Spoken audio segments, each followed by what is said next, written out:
नमस्कार। Sports can के आज के अंक में आप सभी का स्वागत है। मैं शक्ति प्रताप सिंह और श्रोताओं, तमाम खेल खबरों पे हमारे साथ विस्तार से चर्चा के लिए स्टूडियो में मौजूद हैं वरिष्ठ खेल पत्रकार मलय नीरव। मलय जी, स्वागत है आपका। धन्यवाद। सबसे पहले नजर डालते हैं आज की स्पोर्ट्स हेडलाइंस पर। भारत और इंग्लैंड के बीच Anderson Tendulkar cricket test trophy का तीसरा मैच लॉर्ड्स में जारी। भारतीय महिला क्रिकेट टीम ने चौथे टी20 मैच में मेजबान इंग्लैंड को 6 विकेट से हराकर श्रृंखला में 3-1 की अजय बढ़त बनाई। विंबलडन में महिला सिंगल्स के सेमीफाइनल मुकाबले जारी और तीरंदाजी विश्व कप के चौथे चरण में भारतीय दल ने महिलाओं की कंपाउंड टीम स्पर्धा के फाइनल में पहुंचकर भारत के लिए पदक पक्का किया।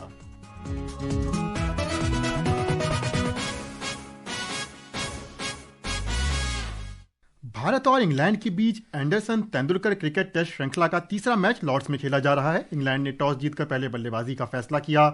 शुरुआती झटकों के बाद इंग्लैंड की पारी वापस एक बार उभर करके ट्रैक पे आ चुकी है। ताजा समाचार मिलने तक टी ब्रेक तक इंग्लैंड ने 2 विकेट पर 153 रन बना लिए थे। इंग्लैंड के लिए ओली पॉप 44 और कप्तान जो रूट 54 रन बना करके मैदान पर टिके हुए हैं। भारत के लिए दोनों विकेट नीतीश रेड्डी ने लिए। फिलहाल 5 मैचों की श्रृंखला में भारत 1-1 की बराबरी पर है।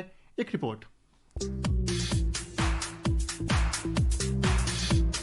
क्रिकेट के मक्का लॉर्ड्स पर भारत और इंग्लैंड के बीच तीसरा टेस्ट मैच शुरू हो चुका है। दिग्गज भारतीय क्रिकेटर सचिन तेंदुलकर ने मैदान पर लगी ऐतिहासिक घंटी बजाकर मैच का औपचारिक आगाज किया। मैच के पहले से ही सबकी नजरें लॉर्ड्स की पिच पर टिकी हुई हैं कि इन 5 दिन के खेल में लॉर्ड्स की पिच क्या क्या करतब दिखाएगी और विशेष रूप से तेज गेंदबाजों के लिए कितनी मददगार साबित होती है। इंग्लैंड ने जोफ्रा आर्चर और भारत ने जसप्रीत बुमराह को प्लेइंग 11 में शामिल करके अपनी तेज गेंदबाजी आक्रमण की धार को और पैना कर दिया है। दूसरे मैच में शानदार प्रदर्शन के बाद भारतीय टीम के हौसले बुलंद हैं। कप्तान गिल की एजबेस्टन में खेली गई 269 और 161 रन की पारी के बाद उनमें भी नया विश्वास आया होगा। यशस्वी जायसवाल, केएल राहुल, ऋषभ पंत और रविंद्र जडेजा लगातार अच्छा स्कोर कर रहे हैं। भारत ने इस मैदान पर 19 टेस्ट मैच खेले हैं, जिनमें से उसे 12 मैच गंवाने पड़े हैं। भारत ने केवल 3 मैच जीते हैं और 4 मुकाबले ड्रॉ रहे हैं। भारत की पूरी नजर पहले सेशन से ही मैच पर अपना नियंत्रण बनाने की है, ताकि शुभमन गिल की कप्तानी में ये टीम लॉर्ड्स का ऐतिहासिक किला फतेह कर सीरीज में 2-1 की बढ़त बना सके। Mukesh Kumar, sports can.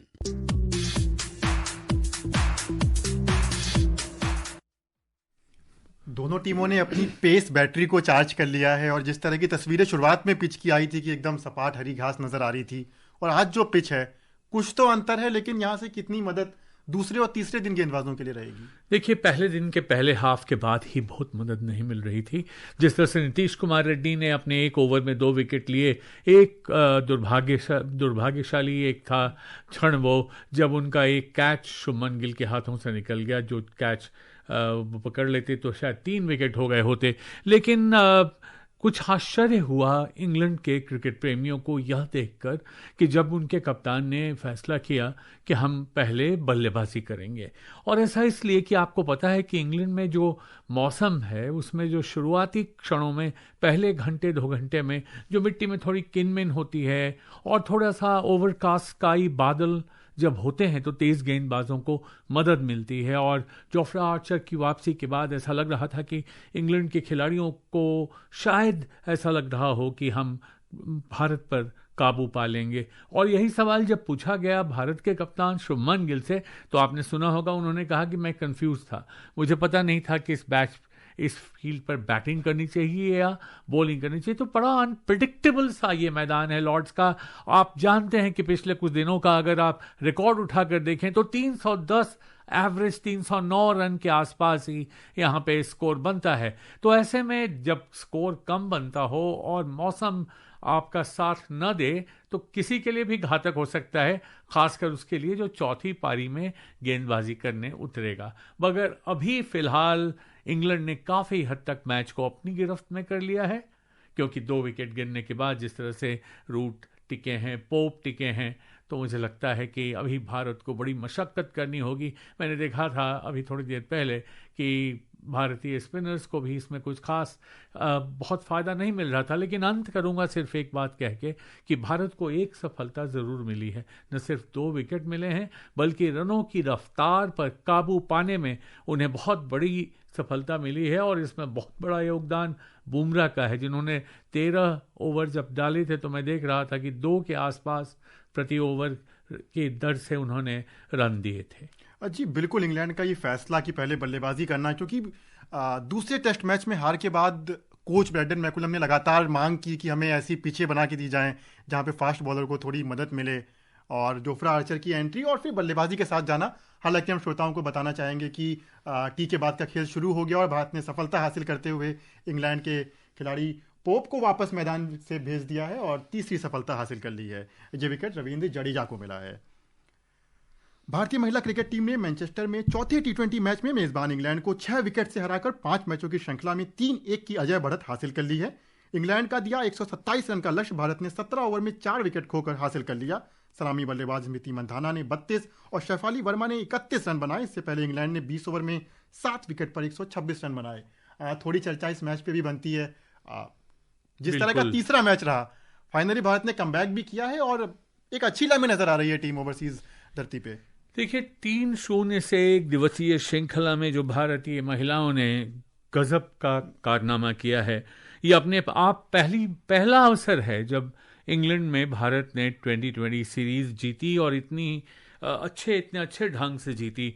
और इसका पूरा श्रेय आपको भारतीय स्पिनर्स को देना पड़ेगा। बहुत दिनों बाद जो देखने को मिला, जो कहा जाता था कि भारत स्पिन की नर्सरी है, यहाँ जब क्रिकेट खेलना शुरू करता है बच्चा तो वो फिरकी में बांधना सीख जाता है और अच्छों की ऐसी तैसी कर देता है। तो उसमें राधा यादव और श्री चरनी दोनों ने जिस तरह से 45 रन 8 ओवर में देके दोनों ने मिला के 4 विकेट लिए, वहीं से इंग्लैंड दबाव में आई और राधा और श्री चरनी के विकेटों के बाद जो 4 ओवर कुल लगे भारत को, शेफाली वर्मा, स्मृति मंदाना ने ये सिद्ध कर दिया कि जो लक्ष्य उनके सामने रखा गया था वो बहुत बड़ा लक्ष्य नहीं था।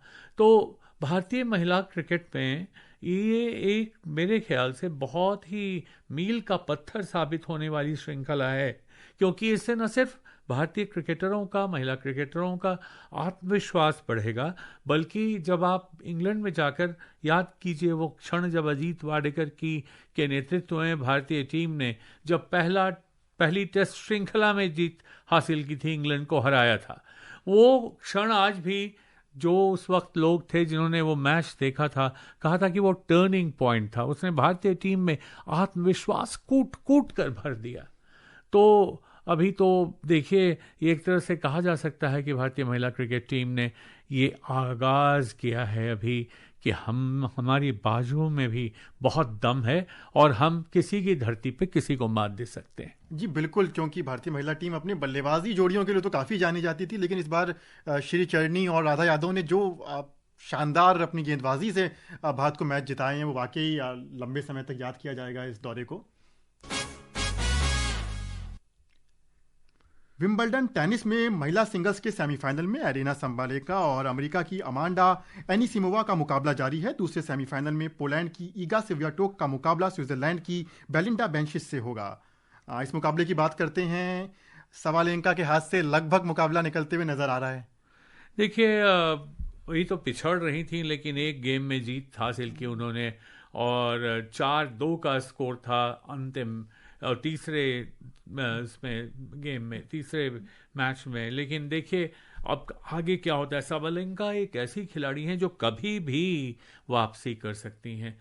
और एक बात जो इस विंबलडन में नज़र आ रही है वो ये कि टेनिस की दुनिया में जो नए चेहरे सामने आ रहे हैं, चाहे वो पुरुष वर्ग में हो या महिला वर्ग में हो, तो ऐसा लगता है कि जिन खिलाड़ियों के नाम से टेनिस प्रेमी खुश हो जाते थे, जब उन्होंने खेलना बंद किया तो ये नहीं है कि खिलाड़ियों की कमी हो गई है।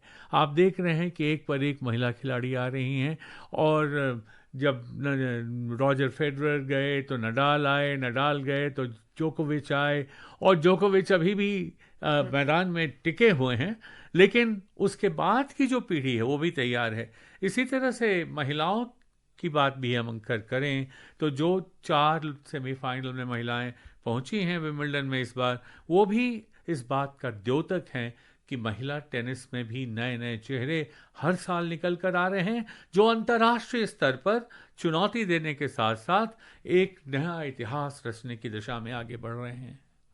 जी बिल्कुल। वहीं बात करते हैं पुरुष सिंगल्स सेमीफाइनल की, जो कि कल खेला जाएगा, जहां 24 बार के ग्रैंड स्लैम विजेता सर्बिया के नोवाक जोकोविच का मुकाबला इटली के यानिक सिनर से होगा और स्पेन के कार्लोस अल्कराज का मुकाबला अमेरिका के टेलर फिट से होगा। स्पेन में तीरंदाजी विश्व कप के चौथे चरण में भारत का पदक सुनिश्चित हो गया है। महिलाओं की कंपाउंड टीम स्पर्धा के सेमीफाइनल में कल भारत की ज्योति सुरेखा वेन्नम, पृथिका प्रदीप और परनीत कौर की टीम ने इंडोनेशिया को 226 के मुकाबले 230 अंकों से हरा दिया। फाइनल में भारत का सामना शनिवार को चीनी टाइपे से होगा। इस बीच पुरुषों की कंपाउंड टीम को क्वार्टर फाइनल में फ्रांस से एकमात्र अंक से हार का सामना करना पड़ा। इस मुकाबले की अगर बात की जाए, भारत लगातार निशानेबाजी के खेलों में और तीरंदाजी में जिस तरह से उभर के आ रहा है और ये नए खिलाड़ी जो प्रदर्शन कर रहे हैं, ये कितना प्रभावित करने वाला है? देखिए, हमने देखा कि पिछले 10 वर्षों की अगर आप बात करें तो पिछले 10 वर्षों में ऐसा हुआ कि भारतीय टीम वहां पहुंचकर चूक जाती थी जहां कहते हैं कि किस्मत की देखी खूबी की टूटी कहाँ कमन, 2-4 हाथ जब लबे बाम रह गए। पदक मंच पर चमकता हुआ पदक जब आपके हाथ में आने को तैयार हो और हाथ से फिसल जाए तो ऐसे में लगता था कि पता नहीं क्या दुर्भाग्य है इस भारतीय टीम का कि हर बार ये रह जाती है। और महिलाओं की टीम में भी अगर आप देखें तो जिस तरह से दीपिका ने एक नई उम्मीद जगाई और भी एक के बाद एक खिलाड़ी तीरंदाज आए, लेकिन जब अंतर्राष्ट्रीय मंच पर पहुंचते थे और पहुंचते हैं तो कुछ खास नहीं कर पाते हैं। ओलंपिक में हमेशा पदकों की उम्मीद का दीपक टिमटिमाता रहता है, लेकिन वो पदक मंच तक पहुंचने में विफलता हो जाती। तो ये जो जीत है, इससे फिर वही मैं कहूँगा कि एक नया आत्मविश्वास जगता है, खासकर हमारी जो नई महिला तीरंदाज आई हैं, जिनको आपने देखा कि जिनके कारण कंपाउंड में हम अच्छा कर रहे हैं, पुरुषों के लिए बड़ा दुर्भाग्यपूर्ण रहा। तो इससे भी आशा की एक नई किरण जगती है। जी बिल्कुल। और अब बात निशानेबाजी की। संयुक्त विश्व कप 2027 और जूनियर विश्व चैंपियनशिप 2028 की मेजबानी भारत को दी गई है। ये दोनों अंतर्राष्ट्रीय स्तर के बड़े आयोजन नई दिल्ली में आयोजित होंगे। अंतर्राष्ट्रीय निशानेबाजी महासंघ ISSF ने आज इसकी घोषणा की। भारत अच्छे खिलाड़ी तो बना ही रहा है क्षेत्र में और लगातार एक अच्छे इंफ्रास्ट्रक्चर को बनाने पर भी जोर है। बिल्कुल। देखिए, जब राज्यवर्धन राठौर ने एथेंस ओलंपिक्स में रजत पदक प्राप्त किया तो फिर से एक नई उम्मीद जगी भारत में एक ऐसे खेल में पदकों की जिसमें महिला खिलाड़ी आती थी, पुरुष खिलाड़ी आते थे, लेकिन एथलीट आते थे अच्छा नहीं कर पाते थे। अंजलि भागवत ने महिलाओं के वर्ग में आगे बढ़ाना शुरू किया।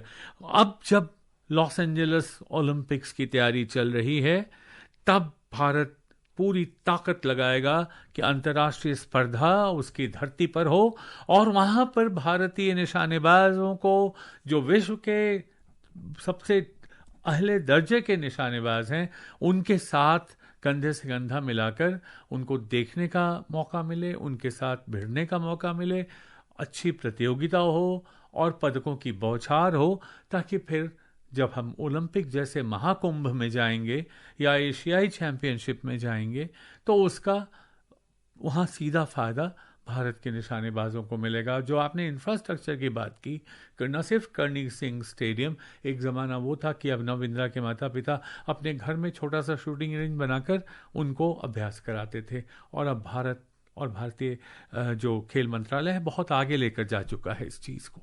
जी बिल्कुल। वो जो पूरी की पूरी हम लजिसी की बात की जाए जो एथेंस में राज्यवर्धन सिंह राठौर ने शुरू की थी, वो अभिनव बिंद्रा, जीतू राय और इस रास्ते होते हुए आज लगातार रोज नए खिलाड़ी भारत के लिए सामने आ रहे हैं जो अंतर्राष्ट्रीय मंच पे शानदार प्रदर्शन कर रहे हैं। और अब चलते चलते नज़र डालते हैं एक बार मैच के स्कोर पे। ताज़ा जानकारी मिलने तक भारत ने इंग्लैंड के 3 विकेट ले लिए हैं और इंग्लैंड 160 रन पे खेल रहा है और जो रूट इस समय 56 रन बना करके मैदान पर है। और श्रोताओं, अब समय हो रहा है आपसे विदा लेने का। कल इसी समय आपसे फिर मुलाकात होगी खेल जगत की तमाम खबरों के साथ। मलय जी, आप स्टूडियो में आए, तमाम खेल खबरों पे आपने हमसे बातचीत की, आपका बहुत बहुत धन्यवाद। शुक्रिया। की पूरी टीम